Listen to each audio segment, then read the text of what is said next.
अब इसके ये दूसरे सत्र की बात करें। ये दूसरा सत्र है कि अपना अपना रोजी रोटी। हर कोई अपना अपने अपने हिसाब से कमाता है, अपनी क्षमता के अनुसार, जो उनकी समझ होती है उस तरीके से वो अपना काम करते हैं जी। तो आइए इसमें हम जो चर्चा करेंगे इसमें भी लगभग 2 घंटे के आसपास टाइम लगेगा। इसमें क्या बात करेंगे इसको लेकर के देखते हैं, समझते हैं। पहला है प्रशिक्षण का चरण। इसमें कि सत्र का उद्देश्य बताना है, प्रमुख चिंता पूछ कर लिखना है और इसकी व्याख्या करनी है। फिर रोज़गार या नौकरी की जानकारी देना है कि वट मतलब उनको रोज़गार या नौकरी का मतलब क्या वो समझते हैं। एक कहानी है, प्रिया की कहानी है। ये 2011 में प्रोजेक्ट लिखा था। कार्यालय शिष्टाचार की बात है। फिर रोजगार पर कला या घटना अध्ययन से समझाना है। आय के साधन है।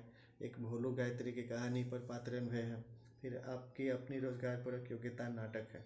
अब इसका उद्देश्य की बात करें भाई, कि आप अपनी अपेक्षाओं व चिंताओं का समाधान कर पाएंगे। आप उनसे पूछें कि आप किस विषय को लेकर के चिंतित रहते हैं या फिर आपकी क्या क्या एक्सपेक्टेशंस हैं, वो अपना इस विषय पर जानकारी दें। अगला होता है रोज़गार या नौकरी की समझ बना पाएँ, कि आप कोई बिजनेस करते हैं या फिर जॉब करते हैं, उनसे जरूरी आपको जानकारी मिले। नेक्स्ट है कि कार्यालय शिष्टाचार को समझ बनाएंगे, कि ऑफिस में काम कर रहे हैं किस तरीके का शिष्टाचार का पालन करना चाहिए। अगला है रोज़गार पर कला को समझ पाएंगे। फिर आय के विभिन्न साधन को समझ पाएंगे। अपनी रोज़गार पर कला व कौशल का मूल्यांकन करना सीखेंगे और अपना बायोडाटा बनाने की कला सीखेंगे। इसमें हम आगे चलते हैं तो प्रमुख चिंता अगर वो बताते हैं, इसमें लक्ष्य की बात करें कि प्रतिभागी अपने उम्र, पारिवारिक पृष्ठभूमि, शैक्षणिक स्तर व आर्थिक स्थिति से संबंधित चिंताओं के प्रति जागरूक होकर उनके निराकरण में प्रशिक्षण की महत्वपूर्ण भूमिका से अवगत होंगे। इसका विधि क्या है? प्रश्नोत्तरी, क्वेश्चन आंसर से। इसके स्टेप्स हैं, चरण हैं। सबसे पहला आप उनसे पूछें कि अभी आपकी प्रमुख चिंता क्या है। पूछने के बाद 2 4 5 मिनट का टाइम दीजिए, उनसे आप पूछिएगा। तो मान लिया 10 15 20 लोग बैठे हुए हैं, वो अपना बात को बता रहे हैं कि हम इस वजह से परेशान रहते हैं, इस वजह से परेशान रहते हैं।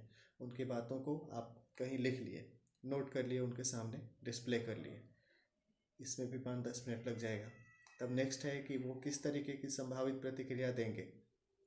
वो बोल सकते हैं कि उनके पेरेंट्स उनको घर से बाहर नहीं निकलने देते हैं, पैसों की कमी है, समय का अभाव है, सही जानकारी और सलाह देने वाले लोगों का अभाव है, उनके पिताजी का गुस्सा के कारण वो परेशान रहते हैं, या समाज के लोगों का दृष्टिकोण है कि उनके आसपास के लोग उनके बारे में कैसा सोचते हैं, इससे वो परेशान है।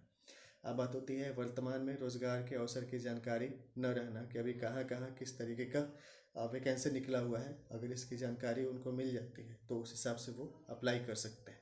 इससे पहले वाला प्रोजेक्ट, वरदान केंद्र वाले प्रोजेक्ट में इसकी चर्चा हमने की है।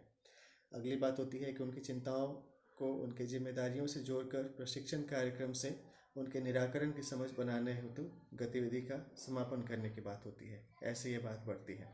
अगली बात होती है एक तर्क है, कि यह विचार करने योग्य है कि अधिकांश लोग इन्हीं समस्याओं और चिंताओं से पीड़ित रहते हैं। इनमें से कुछ लोग समस्याओं के समाधान के बारे में योजना बनाकर सकारात्मक दृष्टिकोण के साथ प्रयास करते हुए सफल हो जाते हैं, जबकि अधिकांश लोग समस्याओं या चिंताओं का रोना रोते हुए ऐसे ही अपना जीवन गुजार देते हैं। अतः सही प्रशिक्षण लेकर इनका समाधान करें। अगली बात होती है कि हम चर्चा करें रोजगार या नौकरी के बारे में। तो इसका लक्ष्य है कि प्रतिभागियों को नौकरी या रोजगार के संदर्भ में सही दृष्टिकोण बनाने में मदद करना। इसका विधि क्या है? मति मंथन व प्रस्तुतिकरण, मतलब ब्रेन स्टॉर्मिंग करें और उनके बाद उनको प्रेजेंटेशन दें। इसके स्टेप्स हैं, हम उनसे पूछते हैं पहले कि रोजगार क्या है, उनके अनुसार रोजगार क्या होती है, वो क्या बोलेंगे, उनके बात को पूछ करके चार्ट पेपर पे लिख लें। वो बोल सकते हैं कि रोजगार क्या है भाई? जीवन यापन का साधन है, सेवा है, कि हम कहीं कुछ काम कर रहे हैं, किसी तरीके का कोई सेवा कर रहे हैं। नेक्स्ट है समाज सेवा, कि आप समाज में अलग अलग तरीके के एनजीओज या किन्हीं के साथ जुड़ करके काम करते हैं, या फिर कोई व्यापार चलाते हैं, कोई दुकान खोल के चलते हैं। ऐसी ऐसी बात बोल सकते हैं। अपने पैरों पर खड़ा होना, मतलब अपना दुकान खोल लिया, उससे वो कमा खा रहे हैं।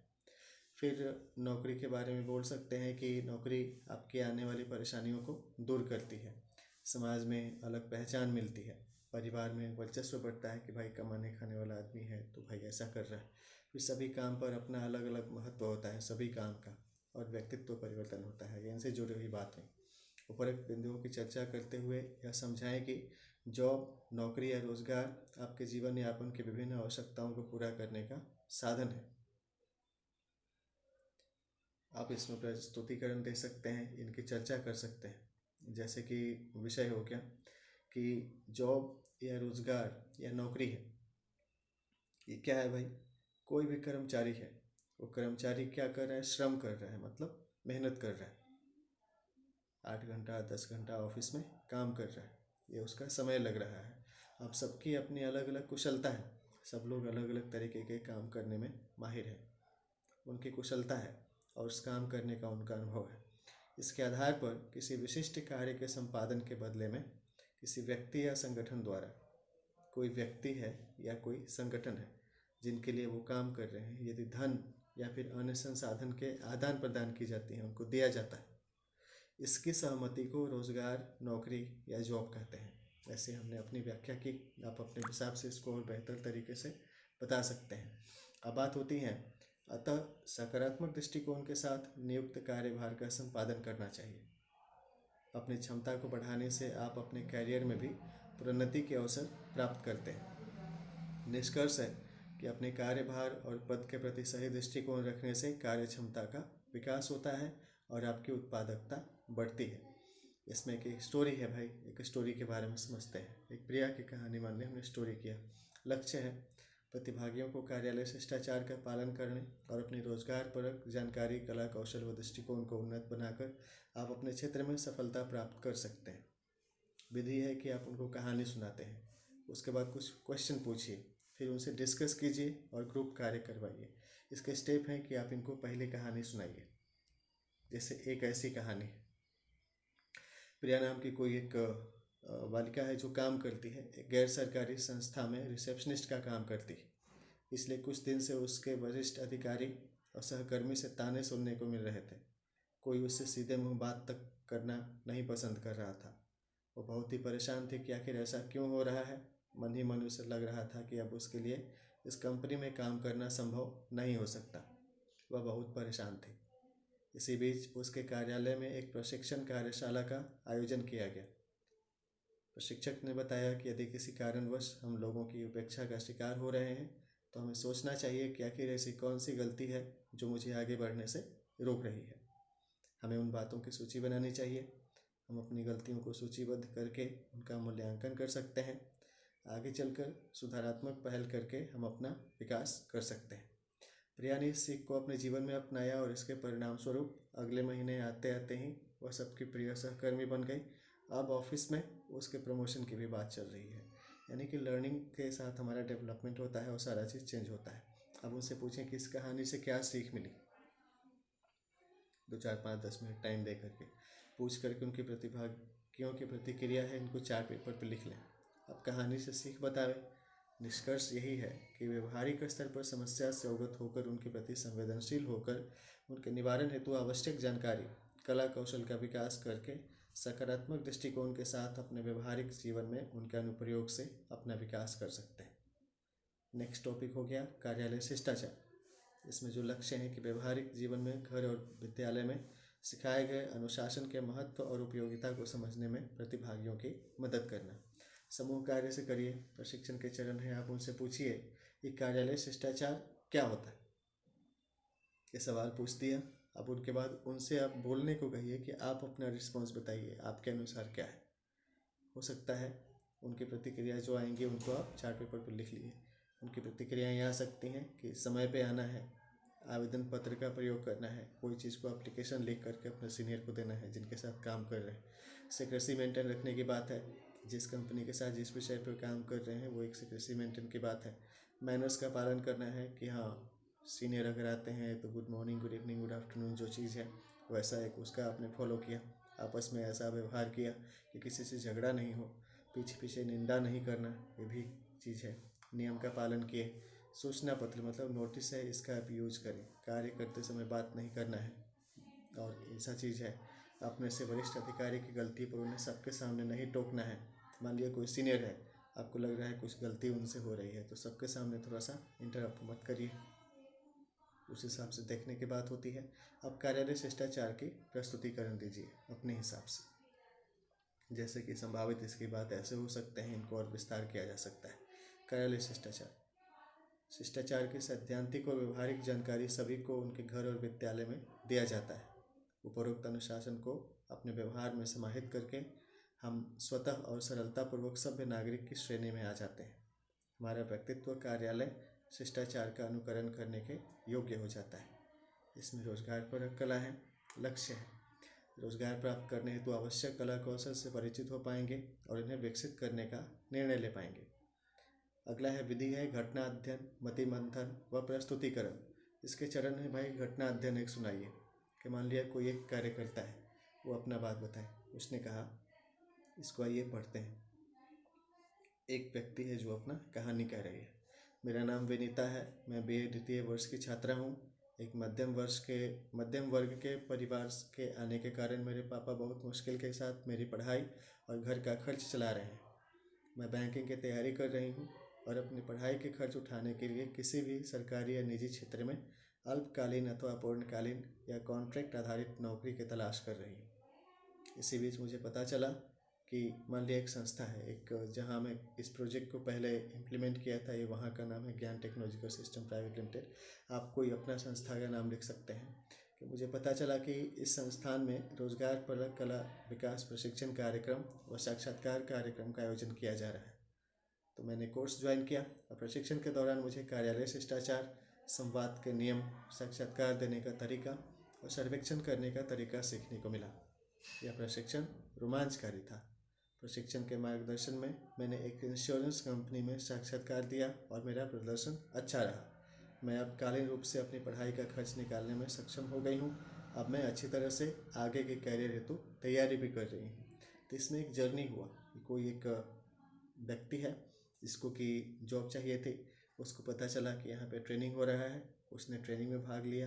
फिर उसको पता चला यहाँ पे रिक्रूटमेंट निकला है। उन्होंने वहाँ पे अप्लाई किया और इंश्योरेंस का उन्होंने काम करना शुरू किया।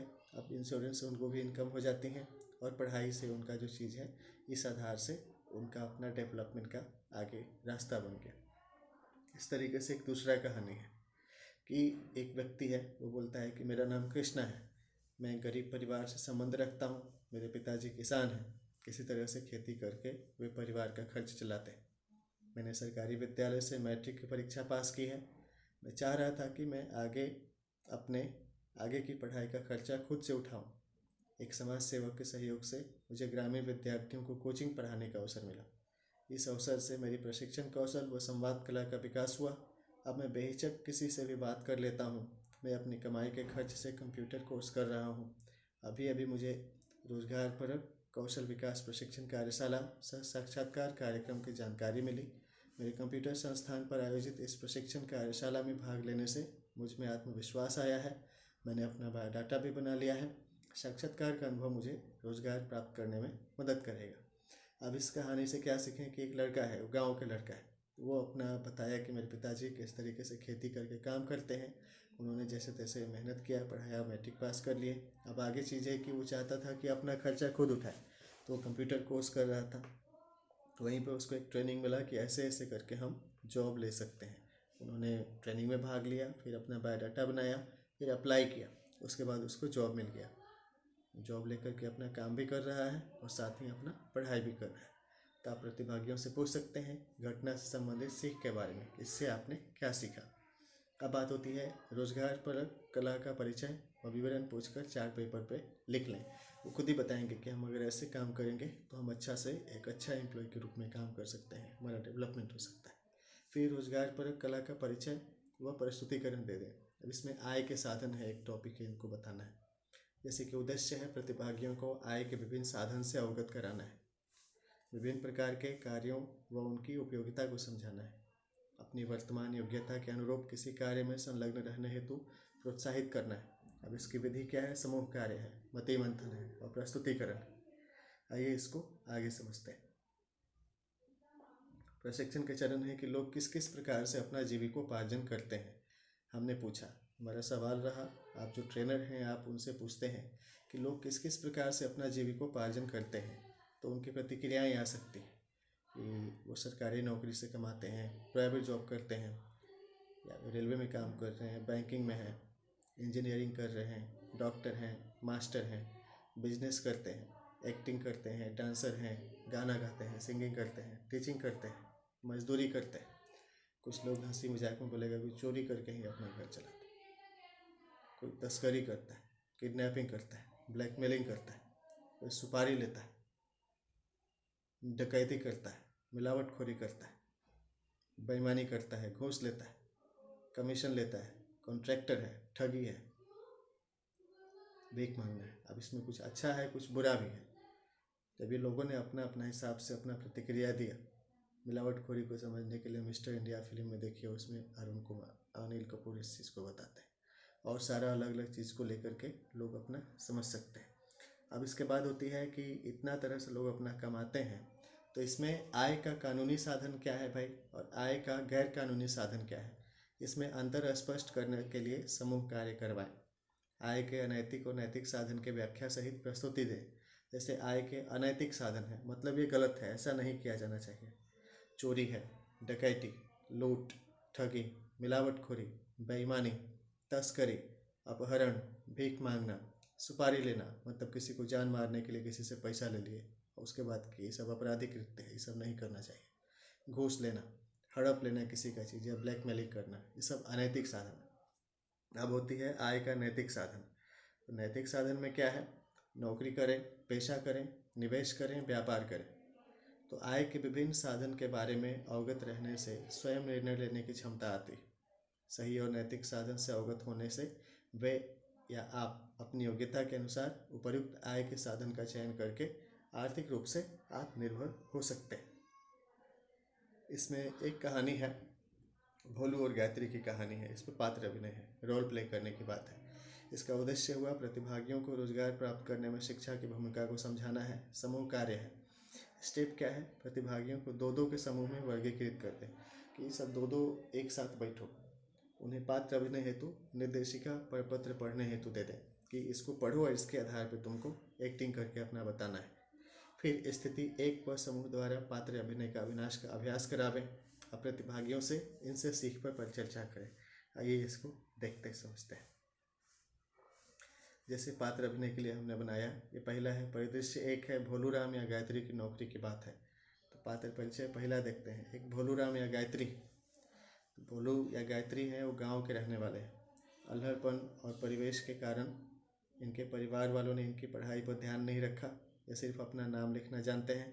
इस आपदा के कारण इनका परिवार तहस नहस हो गया है। ये काम की तलाश में शहर आए हैं और दर दर की ठोकरें खा रहे हैं। इसी क्रम में ये शहर की एक काल्पनिक कंपनी में आते हैं और मैनेजर से काम की मांग करते हैं। इन्हें अपनी कार्य क्षमता बताना है कि हम ऐसा ऐसा हैं, हमको ये सारा काम करना है, ये अपना बात बताने की बात है। अब दूसरा इसमें व्यक्ति है, वो मैनेजर का रोल करेगा। मैनेजर को अपनी ऑफिस के लिए एक समझदार लेकिन पढ़ा लिखा चपरासी और सफाई कर्मी की आवश्यकता है। जब भोलू या गायत्री उससे काम की बात करते हैं तो वह उनके गंवई अंदाज पर भड़क उठता है। वो पूछता है, तुम क्या क्या कर सकते हो? क्या तुम्हें इंग्लिश पढ़ना लिखना आता है? एक आवेदन लिख कर दो कि तुम हमारी कंपनी में काम करना चाहते हो, हम तुम्हें बाद में सूचित कर देंगे। ऐसा उन्होंने अपना बात को बताया। अब इस स्थिति में क्या होती भाई कि भोलू या गायत्री है, मैनेजर को देखने में तो ईमानदार व मेहनती लगे, फिर भी यह कंपनी के नियमानुसार उन्हें काम नहीं दे सकता। और उन्हें रोजगारी पर काम करने के लिए कंस्ट्रक्शन साइट पर जाकर काम करने को कहता है कि जाओ और वहाँ रेहड़ी पट्टी पे जिस तरीके से काम होता है, या फिर जहाँ से लेबर चौक पे जाओ और वहाँ से डेली अपना ईंट पत्थर धोने का काम करो, ऐसा बात बोल दिया। चर्चा का बिंदु है कि क्या भोलू या गायत्री अपनी क्षमता को सही से प्रस्तुत कर पाए। बताएंगे ही नहीं ठीक से कि क्या क्या आता है, कैसे आता है, तो कैसे होगा। अब क्या भोलू या गायत्री मैनेजर को जॉब देने हेतु राजी कर पाए? तो लोग बोलेंगे नहीं। जॉब की तलाश हेतु आप या भोलू गायत्री को क्या सलाह देंगे कि भाई तुम ऐसा करो, थोड़ा पढ़ो, फिर अपना बायोडाटा बना लो, उसके बाद कहीं अप्लाई करो। ये चर्चा करेंगे, लोग अपना बात को बताएंगे। ये हुआ तो आपकी रोजगार परक योग्यता नाटक। अब हो गया उद्देश्य की बात है। प्रतिभागियों की क्षमताओं के प्रति उन्हें जागरूक बनाकर उनकी वर्तमान रोजगार परक योग्यता और रोजगार के विविध अवसर की जानकारी देना, ताकि वे अपने आत्मविश्वास को सुदृढ़ कर सकें। विधि क्या था? पात्र अभिनय, मति मंथन और प्रस्तुतिकरण। इसके चरण क्या थे कि पहले प्रतिभागियों को दो दो के समूह में वर्गीकृत कर दिए, उन्हें पात्र अभिनय हेतु निर्देशिका पर पत्र पढ़ने हेतु दिए। पहले चरण में स्थिति 1 पर आधे समूह और स्थिति 2 पर अन्य आधे समूह द्वारा पात्र अभिनय का अभ्यास करावें और प्रतिभागियों को इसे सीख पर परिचर्चा करें। पुनः स्थितियों को बदलते हुए प्रतिभागियों से पात्र अभिनय करावें। पुनर्मूल्यांकन कराते हुए सत्र का निचोड़ प्रस्तुत करें, उन्हें बायोडाटा का महत्व समझावें। इसके बाद उन्हें बेहतरीन बायोडाटा बनाने की कला सिखावें। बायोडाटा निर्माण में कुछ बात ध्यान देने योग्य है कि बायोडाटा क्या है। आपके व्यक्तित्व का आईना होता है आपका बायोडाटा। अब तक के जीवन यात्रा में आपने जो शैक्षणिक योग्यता प्राप्त की है, विभिन्न प्रशिक्षण कार्यक्रम व कार्यभार के संपादन करते हुए अब तक आपने जो भी कुशलता व अनुभव प्राप्त किया है, आपका बायोडाटा उनका सार संक्षेप प्रस्तुत करता है। आपके बायोडाटा के मूल्यांकन से ही आपके नियोक्ता के मन में आपकी पहली छवि बनती है। अपने बायोडाटा को सही रूप से बनाकर आप अपने योग्य रोजगार के अवसर ढूंढने में सफल हो सकते हैं। इसमें अगला है बायोडाटा के विभिन्न घटक क्या क्या हैं। इसमें आप अपना नाम और पता लिखते हैं, छायाचित्र, अपना फोटो लगाते हैं, अपने जीवन का उद्देश्य लिखते हैं कि हम ये करना चाहते हैं ऐसे ऐसे। फिर वर्तमान कार्य अनुभव आप लिखते हैं कि अभी आप क्या क्या काम कर रहे हैं। उसके बाद आप लिखते हैं विगत कार्यभार, कार्य अनुभव कि इसके पहले आपने क्या क्या काम किया था। इसमें आप अपना शैक्षणिक योग्यता के बारे में लिखते हैं कि हमने मैट्रिक, इंटर, BA, MA जो भी पढ़ाई की है कैसे कैसे की, क्या हमको नंबर आया है। तकनीकी योग्यता लिखते हैं कि आपको क्या है, किसी को कंप्यूटर चलाने आता है, किसी को ड्राइविंग करने आता है, किसी का अलग अलग स्किल है, वो अपना लिखते हैं। फिर होती है विशिष्ट उपलब्धियाँ कि आपको खास क्या उपलब्धि अपनी हासिल हुई है। फिर व्यक्तित्व परिचय अपना इसी चीज़ में हो गया कि नाम, पिता का नाम, माता जी का नाम, क्या क्या आपको पसंद है, खेल के बारे में, हॉबीज़ के बारे में, वो सारा चीज़ लिखते हैं। फिर हो गई उद्घोषणा कि मैं घोषणा करता हूँ कि मैं ऐसे ऐसे अच्छा से अपना काम करूँगा। फिर वो अपना हस्ताक्षर करते हैं। निष्कर्ष क्या है भाई कि पात्र अभिनय से प्रतिभागियों को व्यवहारिक तौर से स्वयं को रोजगार योग्य साबित करने के गुणों को सीखने का मौका मिलेगा और वे बेहतर ढंग से अपनी क्षमता को पहचान कर अपने योग्य आय के साधन का चयन कर पाएंगे। इसके साथ ही अपना बायोडाटा बनाकर वे जॉब सर्च भी आरंभ कर सकते हैं। अब परिदृश्य 2 है कि अपनी उम्मीदवारी। इसमें पात्रों के लिए निर्देश्य है कि एक प्रतिभागी उम्मीदवार बनकर अपनी योग्यता और अनुभव को बताने के उद्देश्य से एक कंपनी में आते या आती हैं, वह मैनेजर से मिलकर अपने जॉब के बारे में बात करते या करती हैं। अब पात्र परिचय हो गया कि एक व्यक्ति मैनेजर का रोल प्ले करेगा या काम देने वाले का। उनको क्या सोचना है, तो आप एक ऐसे व्यक्ति से मिलते हैं जो किसी तरह से आपके पास किसी काम की तलाश में आया है। आपको उनसे उनके बारे में, उनकी योग्यता के बारे में और उनके कार्य अनुभव के बारे में पूछना है। ये आपका जॉब रिस्पॉन्सिबिलिटी। आपको यह तय करना है कि आप उन्हें किस तरह का काम दे सकते हैं। आप उनसे ज़रूरी कागजात और बायोडाटा की मांग करेंगे ताकि आप उनकी योग्यता का सही मूल्यांकन कर सकें। दूसरा है उम्मीदवारी कि किसी विशेष परिस्थिति के कारण आपको तुरंत एक जॉब की तलाश है। वो उम्मीदवार जो बनता है, रोल प्ले करेगा, उसको जॉब चाहिए, उसको किसी विशेष परिस्थिति के कारण तुरंत एक जॉब की तलाश है। आप अपने योग्य की जॉब की तलाश करते हुए एक मैनेजर या काम देने वाले से मिल रहे हैं। आपको अपनी उम्मीदवारी स्पष्ट करनी है कि आप किस किस तरह के काम करने में सक्षम हैं, आपकी उनसे क्या अपेक्षा है। तो चर्चा के बिंदु में भाई कि अब ये जो चीज़ पलेगा वो अपना बताएंगे या अपना बताएंगे, मतलब इंटरव्यू होगा। एक व्यक्ति पूछेगा, एक व्यक्ति बताएगा, तो इससे कुछ डिस्कशन का पॉइंट निकल कर आएगा कि उम्मीदवार ने कहाँ कहाँ गलती की है। उम्मीदवार को जॉब सर्च करने में आप उनकी मदद कैसे कर सकते हैं, उनको जॉब सर्च करने में किस तरह से सुविधा मिलेंगी, उम्मीदवार हेतु कुछ खास सुझाव दें। एक इस विषय से ये स्टार्ट हो गया। तो ये इनसे जुड़ी बात है। अब सत्र 3 है आप और संस्थान, तो इनके बारे में सीखेंगे इस सत्र में। चलिए, ये इनसे जुड़ा हुआ पार्ट हो गया।